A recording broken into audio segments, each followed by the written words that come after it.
created this presentation as a bit of a tightrope walk, in as much that there are 20 slides, they're all in the video, as you'll find out in a minute why.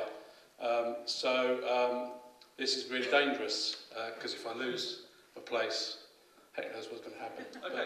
But, in the beginning, as it says in the Bible, was the Word, and that's how the World Wide Web began, coincidentally as well.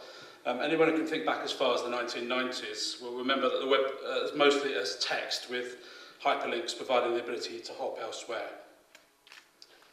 Other innovations in the 1990s included flashing text and the ability to turn certain words the colour of vomit.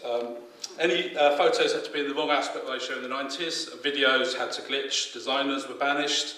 But for all its occasional colour, the web of the first 10 years or so was built on text. Now, it wasn't to last. In the noughties, there were three big technical innovations. First, the world moved from dial-up to broadband, at least outside the Somerset levels. And as you can see from this actual photo of the internet, which I found, the idea of creating bigger and richer media experiences became possible. Quick off the mark was a little company called YouTube, who realised that video might be as much fun as text and words. Given that more people tend to watch TV than read, they quickly spawned a monster. 652 million views for that particular one. And a third and final big idea was the ability to personalise each web page. And I'm going to give you an example. I made a bit of a mistake. I searched egg whisks on Amazon once, and now when I go back to Amazon, this is what I get. People in the know call this Web 2.0. It's the ability to see a web page bespoke for the person that you are, in theory at least. It doesn't work like that. Let's look a bit closer. It doesn't work like that in the world of video. So let's take a look at the iPlayer, where the personalisation and the interactivity in the iPlayer takes place. It's all around the video and not inside it. Very much a Web 1.1 concept, really. Clearly, we need a Web 3.0, and this time it wasn't Seattle or Silicon Valley who answered the call, but a small company called NavMotion. They're based in Thornfalcon, which is just a short boat ride from here.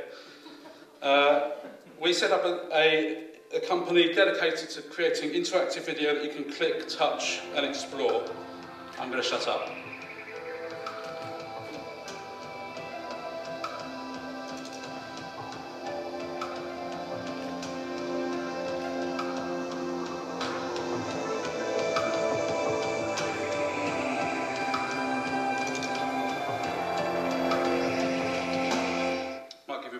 Minute. NavMotion lets you navigate or choose the way you want to watch by clicking directly on hotspots within the video.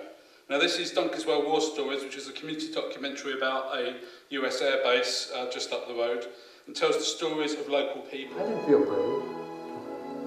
In fact, I saw all those shells going off and it looked like they were coming up between the tail guns out there. I was scared. A lot of snow when they were here.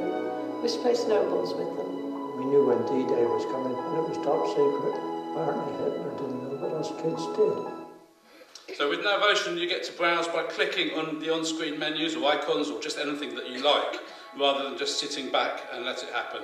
So it's video the way, in a very web-like way, just like Tim Berners-Lee intended. I know what you're thinking. Don't want to watch documentaries about Nazis, I just want to shop. Well, NavMotion does that too.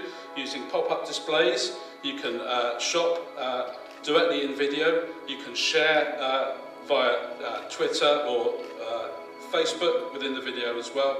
Anything you like, you can share it with your friends. And of course, we've made NavMotion fully embeddable too. Just like any Vimeo or YouTube ad, you can place it on your blog, on other people's blogs, on your Facebook page, almost anywhere. You're moving the experience to people and not expecting them to find you on your own little website. Just to give you another example of how that works, this, just coming up, is Dawn of the Shred, which is an interactive experience about a zombie who takes on a werewolf on a BMX trail. Now, we created a microsite with the client for this, and a few hundred people found it. But we also embedded it on a specialist blog called Deluxe BMX, where several thousand people saw it and they started sharing it. So it's taking video, making connected media out of video and taking it to the places that people actually want to consume it. So what if I don't have the internet? Well, NavMotion also works on an iPad app. This is one of the installations up at a couple of museums and sites in the Blackdown Hills. Now, where are we going with this? We're a tiny company, but we act small, we think big. So we've had some big clients, starting with high street retailer Arcadia, and we're currently working with the 5th largest employer in the world. No, it's not the Chinese army, but it is the NHS, and this is what we're doing with them. Is the skin on your arm wet or dry? So this is a prototype video version of NHS Direct. So every time you inadvertently go to A&E when you shouldn't do, it costs the NHS several £100s. So we're working with York NHS Trust on how we might reduce those costs. We're also working on a product that will help consultants to train in patient communication without them taking several days off. And we're working with teams dedicated to developing assistive living technologies that help older people and those with dementia live independent lives. If that's all too worthy for you, we also want to develop the next generation of shoppable experiences that mean you can shop and buy direct from a blog or from a social media site. We're creating interactive dramas, learning tools, virtual tourist guides. We're currently attracting further investment and we want to grow the company, but we're also looking all the time to work with people that we can collaborate on. So whether you're a filmmaker, a student, a designer, you run a business or an organisation, or whether you're Deborah Meaden and you've got lots of money you want to invest, I'm at the back and very keen to talk to you. Thank you very much.